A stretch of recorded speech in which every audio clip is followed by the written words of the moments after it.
the stretch there in those final maybe 5 to 8 minutes, you started running the point and kind of taking control. Can you kind of walk us through that decision and what's when you've got the ball in your hands in that situation in an end game?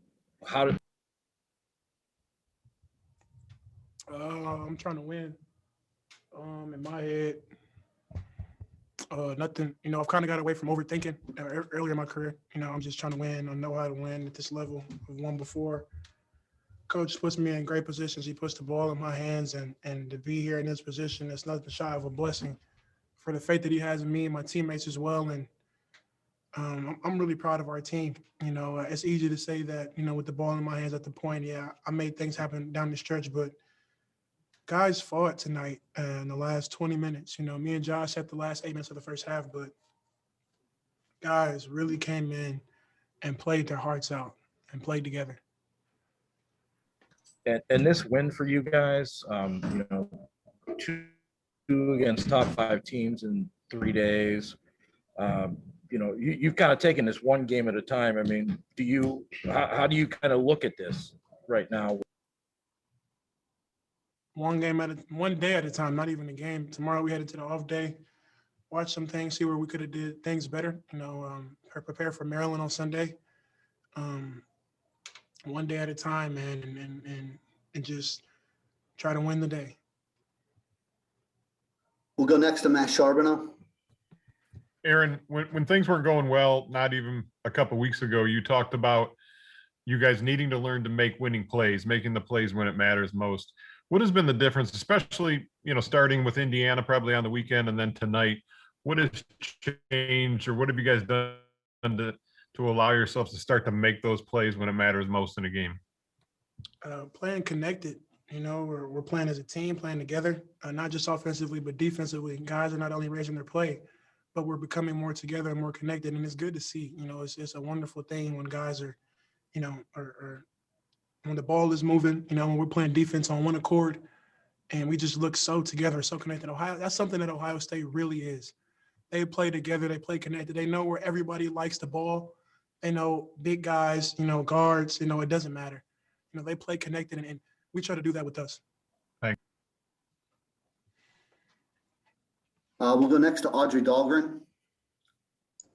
Hey, Aaron, how exhilarating is it for you guys to finally be able to just be pushing the ball in transition again and like hitting your fast break and getting points off of your fast break? Oh, that's good. It's a testament to our defense and rebounding. We can't get a break if we don't do those two things, and we're doing a better job on that end. And so, it opens up everything for us, and we do that, we're going to be tough to beat.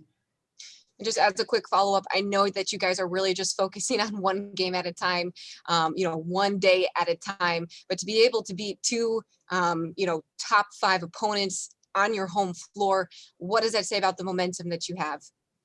Don't change the recipe, to continue to take it one day at a time.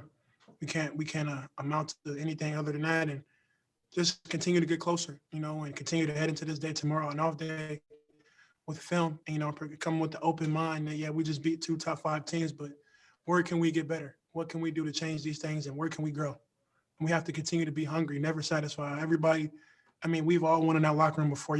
I like to say, don't applaud a fish for swimming. Fish swim all day. Spartans have won before. We have won before. And, we have to continue to do that and take it one day at a time. Thanks, Aaron. Go next to Jack Ebling.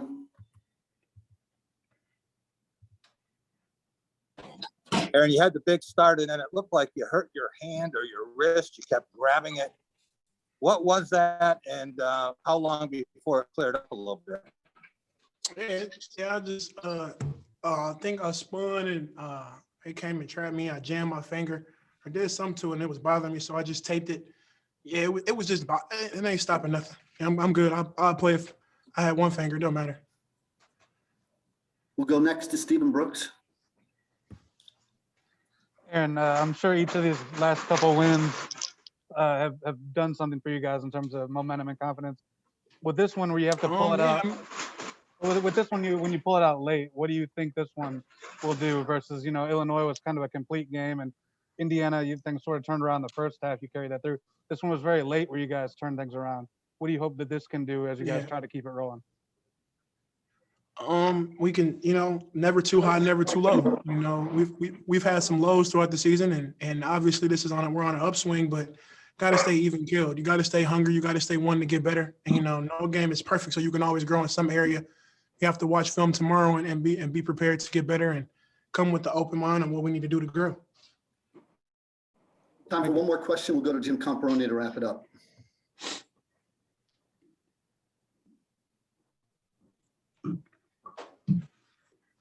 Jim? There you go.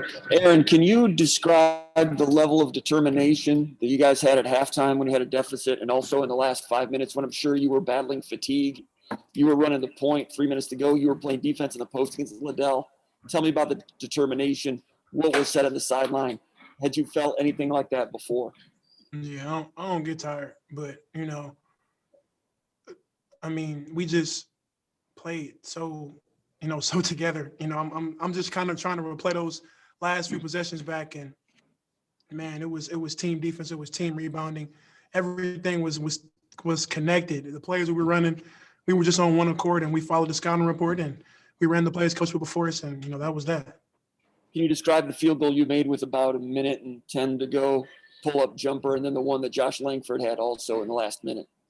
Yeah, I felt he was going to try to cut me off at the rim so that I got to my spot. I love to play in the mid-range, and I hit that shot. And Josh's shot, it looked like they threw a 1-3-1 zone against him. I'll call that at 6 a.m. It ain't a day he ain't taking that when I walk in the gym at 6 a.m. So that was going in when it left his hand. Awesome. Aaron, thanks so much for taking your time. Folks, we'll have Coach Izzo back shortly.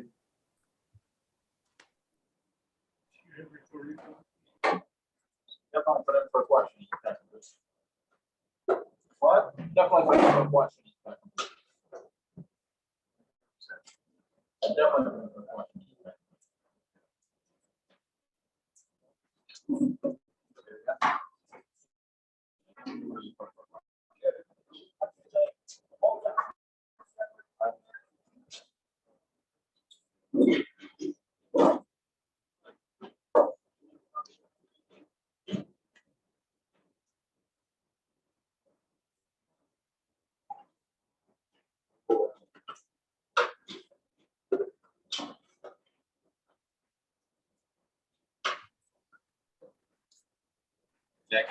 Getting ready to be joined by Coach Izzo here.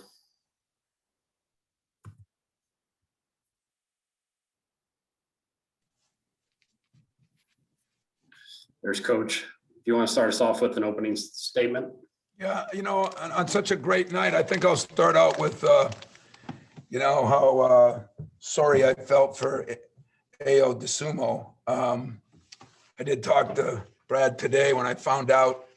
I actually talked to the kid, and Marty texts him. I mean, Marty's one of my best kids, as everybody knows, and that thing was a war, and had nothing to do with him, but hopefully he'll recover quickly because he's one of the best players in this league and one of the great kids in this league. So I'll just leave it at that, but that was taken care of. As far as the game goes, we started out that second half 1 for 9, and we ended at 10 for 13. That was big.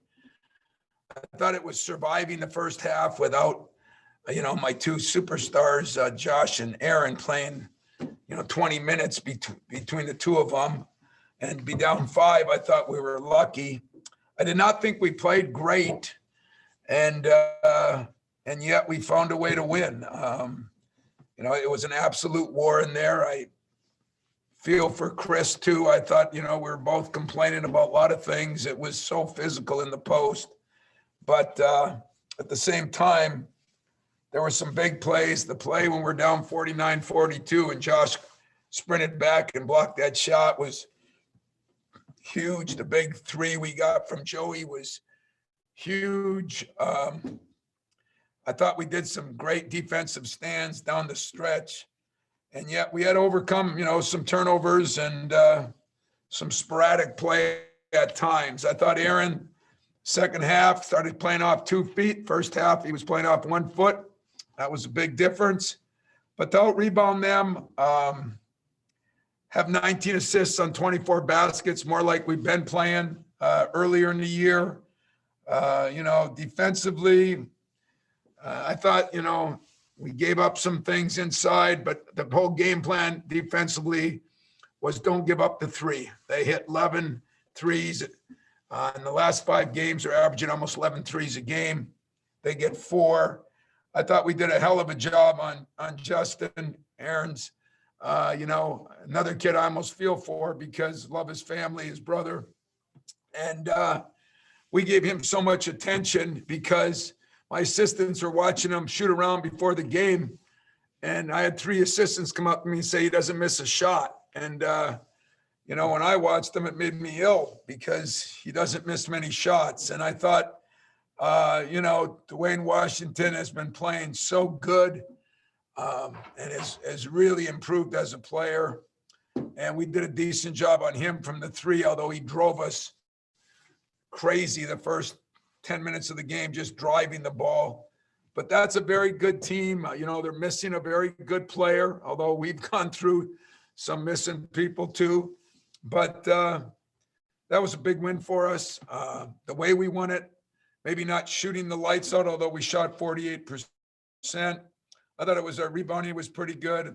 The defense against the 3 was pretty good. And Aaron and Gabe came up with some big shots. And, we got something out of out of AJ. We got something out of Marcus Bingham. I thought he played very well. And, all in all, just happy we found a way to win. So questions. We'll start with Chris Solari. Hey, Tom, the last 3 games, you've had 3 different guys with Aaron tonight, Rocket last game, and then Josh the game before against Indiana, kind of running the show in a lot of spots. What tonight made the spot for Aaron to take over, and what did you see from him in taking over down the stretch? I'm really happy with the progress Rocket has made, but tonight we thought he could get in the paint, which he can against anybody, but we're not playing off 2 feet. So we're taking some shots that, might have thought he got fouled on a couple, and you don't call those. And so, and he struggled defensively for the first time in a while. And so we just kind of mixed our lineup up. It's been that way all year. Why change now? But, we did put different guys at the point. Had AJ there a little bit. I had Josh there a hair. Down the stretch, I had Aaron there. It helps when I can play, Joey, and because now they got to respect the shooter. And that gave Aaron some freedom. So there were different groups of people we had in there. I thought every guy that played, from Rocket, second half was better to just every guy did something, Malik Hall did something. Marcus was very good. Kithier gave us 5 good minutes. I mean, those don't seem like a lot of minutes to some people, but they do to me. And I appreciate it. Next, we'll go to Audrey Dahlgren. Hey, Tom, just curious, where has this "I don't get tired" mentality come, where has it come from with Aaron? Because after the last game and now this game, he's mentioned several times that I don't get tired. Everybody's got idols. You hear LeBron James say it. I love what he said because I do in a day and an era where everybody's taking days off. I just love watching LeBron say it. I remember talking to Magic years ago. They practiced every day, played every day. And I told Aaron that. I said, the only way we're going to get tired is we talk about being tired. I said, learn from LeBron. He goes on every night, 40 minutes, 41 minutes. I'm not tired. I take care of myself. Now, I will say this. Our guys have done a good job of taking care of themselves. And we've done a pretty good job, for me, a real good job of not beating the hell out of them in practice. We had, that next day we had a walkthrough in the afternoon. We had a film session. We had another walkthrough film session. Then that night we came back and another walkthrough film session. This morning we had one.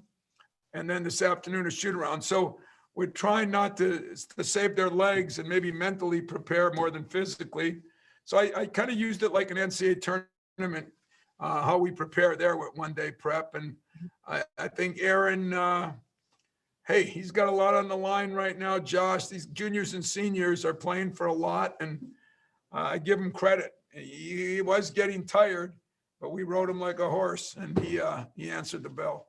Thank you. You're welcome. Next, we'll go to Lindsay Huddleston. Hey, Tom, not only are you celebrating a big win, but maybe tonight's scenario with AJ's freshman mistake gave some insight into that burning question of how do these young athletes take criticism. It seemed like it was Josh's voice that was the loudest in the arena to help self-correct, as well as some other players. So you think there's more to that it's the peers that can really help self-correct with the criticism as opposed to the player himself or the coach? You know, players are amazing now. You know, everybody's got an answer for what they do. I mean, it's all of them. But Josh Lankford, you know, his game has been good. Tonight he's only 2 for 7, but he makes big blocks. He makes a couple of free throws that are critical. He gets a few rebounds. He gets 5 assists. You know, but all those things don't compare to how he's been every practice, every huddle, every locker room. I mean, I've found myself a guy who he's been through so much. I think it's so important to him. I always talk about liking, loving, or living. He lives it, and he's even going out of his personality. His personality is kind of quiet, and I just loved it when he really showed some passion and emotion, and he did it in a classier way than I would, of course, but it's fun to watch him, you know, take that over. And that's what I've started with my team. It'll end when I'm dead. You know, player coach teams are very valuable, very important. And I can go to Josh now and say, you know, what do you think? What do you do? And again, I don't want to make it like I'm just trying to give him kudos, but Foster Lawyer's been so good on that bench, man. He's got play sheets and play cards, and God, he's, you know, my captains have acted like captains, and that is so good to see people grow, not just as players. They're all really good students, but they've all grown as people, and for that I'm proud. I really am. Right, thank you. Next, we'll go to Jaina Bartle. Hi, Tom. As you guys were entering those final 3 minutes, really critical to kind of pull away, what was the game plan there, and how were the captains and leaders of the team helping the team stay controlled in those final 3 minutes? Well, you know, first of all, my coaches, I think this was Dane's scout, and we did a good job of knowing what plays they were going to run down the stretch. And Josh has watched so much film. He was just talking to everybody about that. We decided to put the ball in Aaron's hands on those ball screens. We thought we could get Joey on a blur because they're going to put so much attention to Aaron. Sure enough, he knocked down that big 3, which was really big at the time.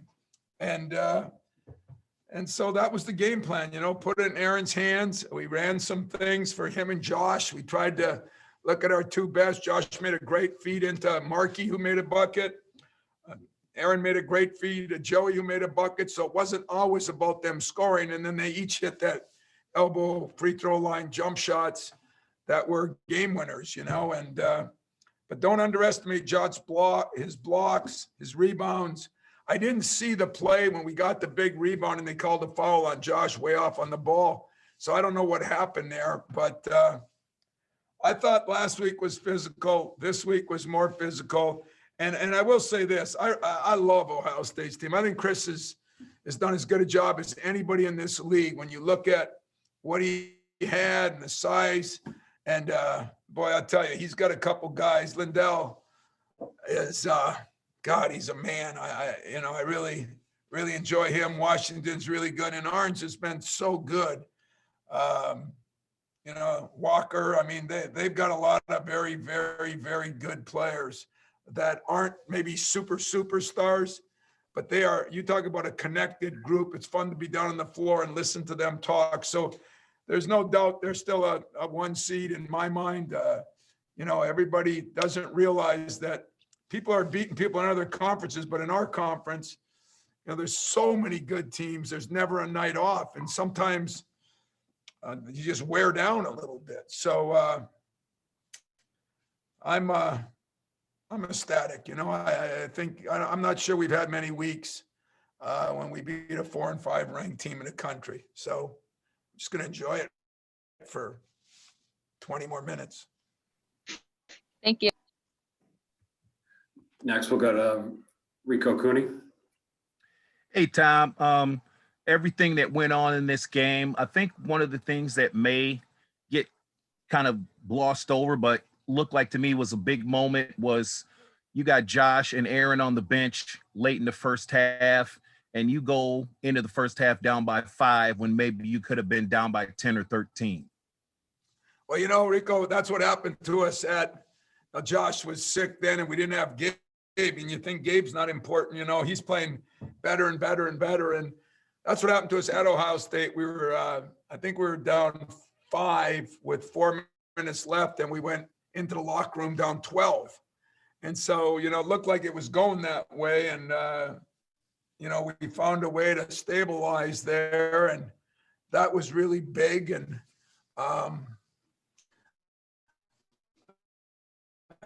just themselves. I mean, we're getting ball out of a lot of different people, and as I said, Kithier goes in for 5 minutes, he does something, and Malik Hall goes in for 7-8 minutes, but we were able to switch 5 with him and do some different things. He came up with a big rebound. We did some damn good things, and it's kind of nice when everybody's been involved. I think that's the way it's been all year. But our 2 superstars got to come through, and they've been doing it, both of them. Aaron's been unbelievable, and really proud of him, proud of how he's handling things. And Josh, he just plays both ends. I mean, Josh has given me everything he's got left in his body. I promise you that. Next, we'll go to Kyle Austin. I'm talking about a third guy, of all the reasons you played better these last 3 games, how important is Gabe Brown giving you the minutes he has been able to?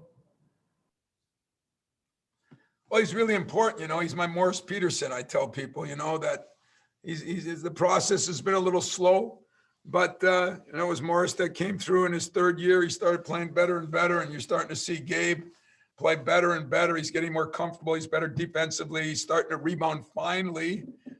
We said he had to rebound better, and he's starting to do that. Didn't have any turnovers, played pretty good defense. I'm really happy for Gabe because he, along with Josh, is one of those guys that double lives it. I think he's got a cot in that place. And, Gabe is, you got to love Gabe. He's just a happy-go-lucky guy who cares about the game, cares about the program. It's fun to see guys that have worked their way, deserve, and get what they deserve. And that doesn't always happen. I'm happy for Gabe that it's happened. All right, we have 2 final questions. We'll start with Larry and end with Jack. Hey, Tom, actually, it was the first time in program history you beat a top 5 Big Ten team back-to-back. So I guess that would explain a little bit of the celebration in the locker room. There were some cameras in there. Can you just kind of say how fun that was to enjoy that with your guys in a water celebration? There would have been days I'd have probably chewed him out for that because we shouldn't be celebrating a win. We should be celebrating championships here. But what we've gone through this year, man, I enjoyed every minute of it. Don't have to take a shower now. It was awesome. Marcus Bingham got a couple shots at me. I told him I know he enjoyed it.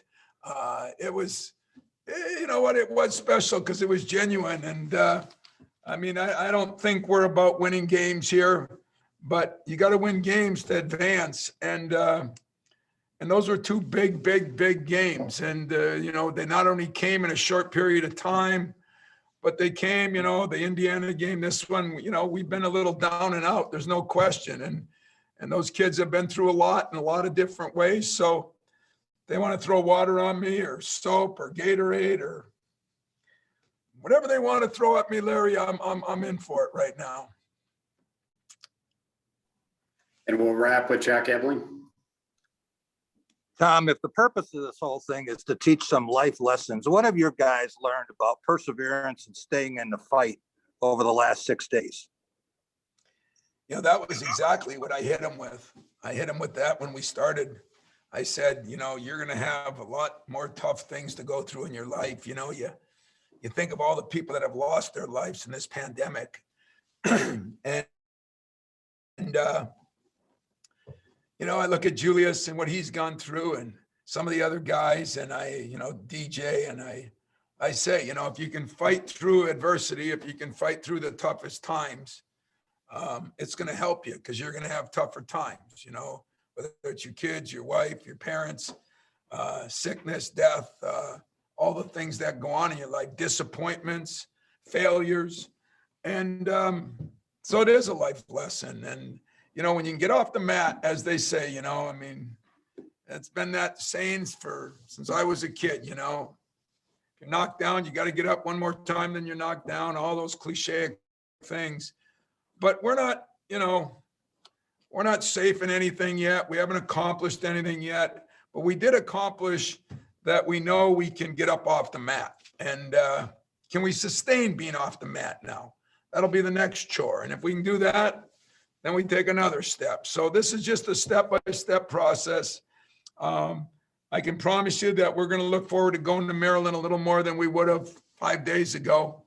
And I'm looking forward to going back to work tonight. You know, I always said this is the time of year when your eyes get sore, you don't sleep, and just starting a little earlier this year than other years. And I promise you, I feel me and my staff, we've got enough in us to get it going. And I think our players, you know, one advantage of playing that many people helps. And Aaron Henry, you know, I'm going to pack him in ice and move him into my house for a week. That's all. All right, Coach, appreciate your time this evening. Thanks, guys. We'll be joined by Gabe Brown here in just a second.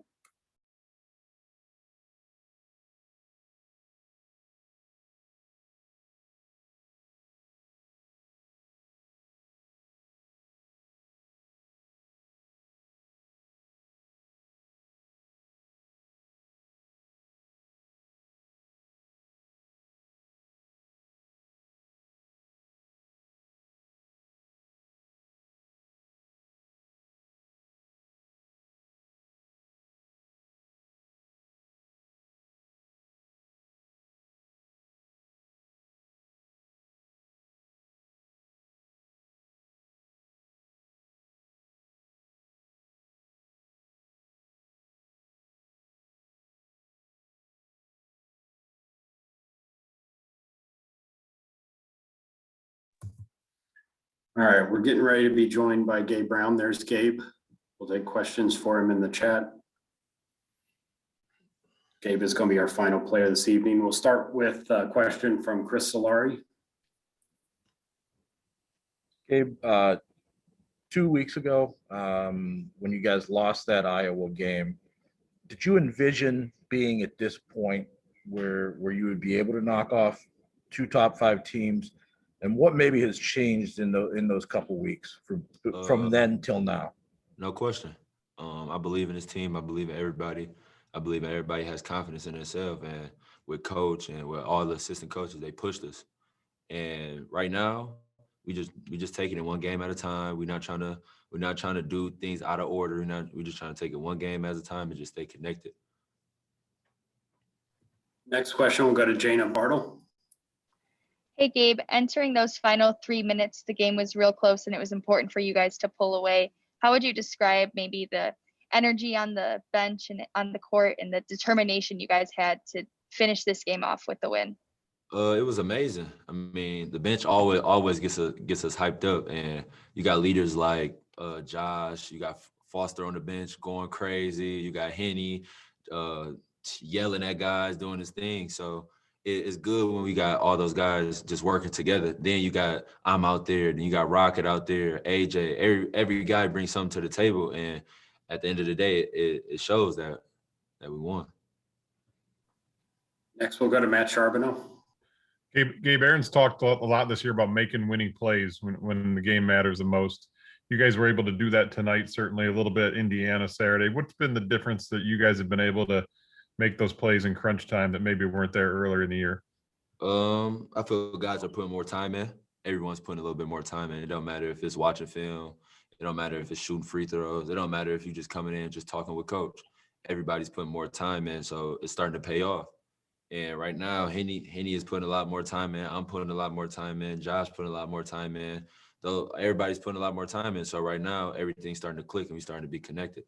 You talked about the excitement on the bench. Did you ever think at any point in these last two games what it would have been like in that building if there had been fans in there for those two games? Could you imagine that? Gosh, if there was fans in the building, whew, oh my, I missed that. I really do. It would have been crazy though. Thanks, man. No problem. Next, we'll go to Lindsay Huddleston. Yeah, Gabe. I'm kind of amazed by this cult following you created when we post something about you shooting after the game. I mean, I think the energy between the big win. What can you say to this group of people that is really just taken by you having the ability to always come back, win or lose, and put shots up? What I would say is, for myself, I love to work. I mean, one game is never going to define me. It don't matter if I score 0 points or 100 points. One game is not going to define me. I always work, and any chance I get, I'm gonna get in the gym. You got to work for what you want in life. And growing up, that's how it was for me. I had to work to get here, to play for Coach Is. So I'm gonna continue working until everything pays off. And real quick follow-up. That's a very simple solution. Why do you think so many people have a problem just doing that? Just basically just putting in the work? I'll say people don't like it or people don't love it. You gotta love it if you wanna get to where you want to get. Like Coach Is talks about, you either like it, love it, or live it. Live it. That's what you want. That's your life. So you got to really put in the work to get what you want. Outstanding. Thank you. No problem. Next up is Kyle Austin. Yeah, Gabe, kind of along those lines, I mean, how gratifying is it to see some of this hard work kind of pay off for you personally here late in the year? And was it ever frustrating at some point that, before it kind of came around? No, it's never frustrating because you always got to trust the process. I mean, there's going to be days where I'm not hitting and another guy's hitting. There's going to be days where I'm not getting rebounds and another guy getting rebounds. It's just got to trust the process. God always going to have your back. So you just got to trust it and just keep working. All right, we have two more questions for Gabe. We'll start with Chris Solari. Gabe, I guess there's two stretches I kind of wanted you to break down a little bit. First, the stretch where Aaron and Josh were on the bench, you were out there and pretty much the whole time. And then second, the stretch where on the second half when you were on the bench, was that a recovery phase at that point to get you ready for down the stretch, or what was going on there? The first stretch, I remember Josh and Henny got 2 fouls, right? So they got 2 fouls. So at that point, we gotta find some way to make everything click. And I tried my best way to get myself involved or get a teammate involved and just lock down on defense. Then, yeah, I feel like coach was trying to give me a break. He knew I was tired and he got me out and got me back in for the stretch to end the game. But that's just coach being a good coach and his good decision making. And our final question for Gabe, we'll go to Ian at Channel 6. Hi, Gabe. I was just curious, with Foster being out the last 2 games, how has he helped you guys on the bench to really kind of get your heads right while you're, sitting on the bench waiting? Foster's doing a great job. I mean, he's a big part of this team that people don't really realize.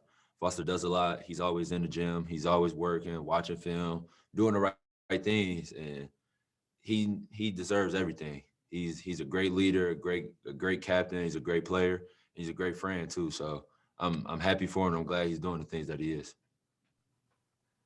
All right, Gabe, that's all the questions we had for you tonight. Appreciate it, man. All right, we are going to be joined by AJ Hogard here in a second.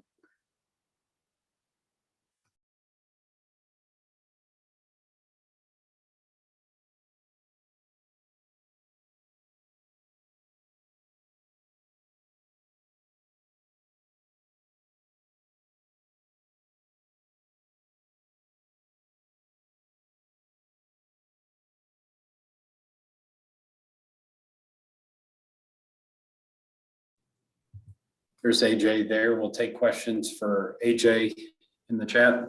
We'll start with Chris Solari. Hey, AJ, this team obviously with these last two games put yourself back in contention for the NCAA tournament, but looking at this small picture, because that's what you guys have been doing, what do you guys need to do at Maryland to keep this rolling and take this on the road?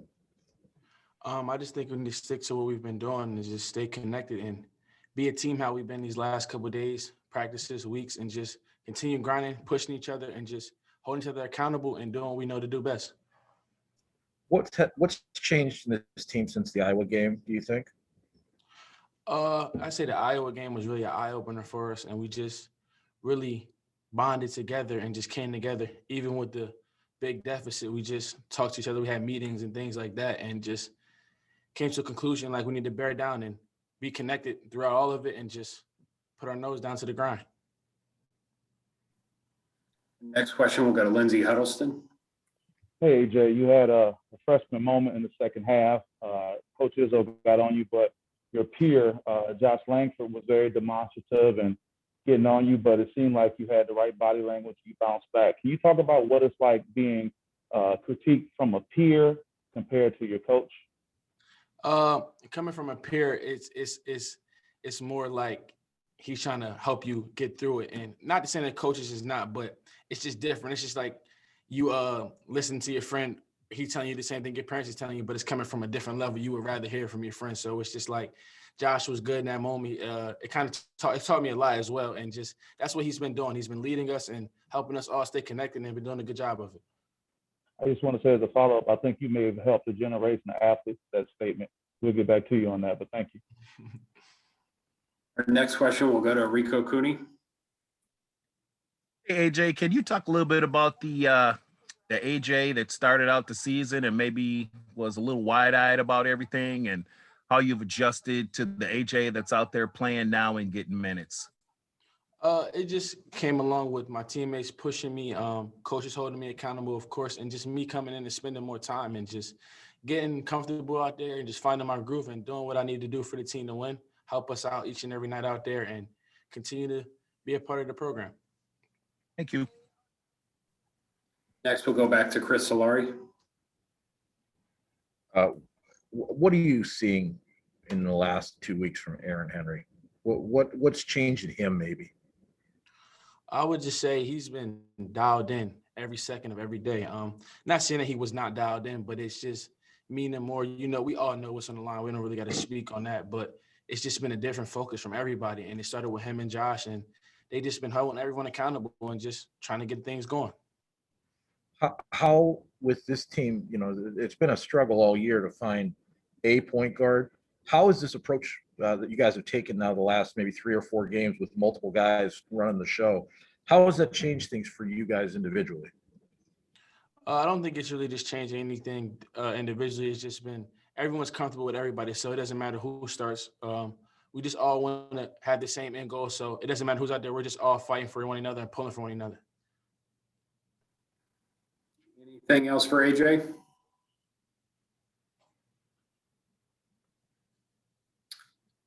I don't see anything else, so we'll go ahead and call it an evening. AJ, thanks for your time. Thank you. All right, and that's going to wrap us here tonight. Thanks, guys. Thanks, Matt. Thank you, Matt. Thanks, Matt.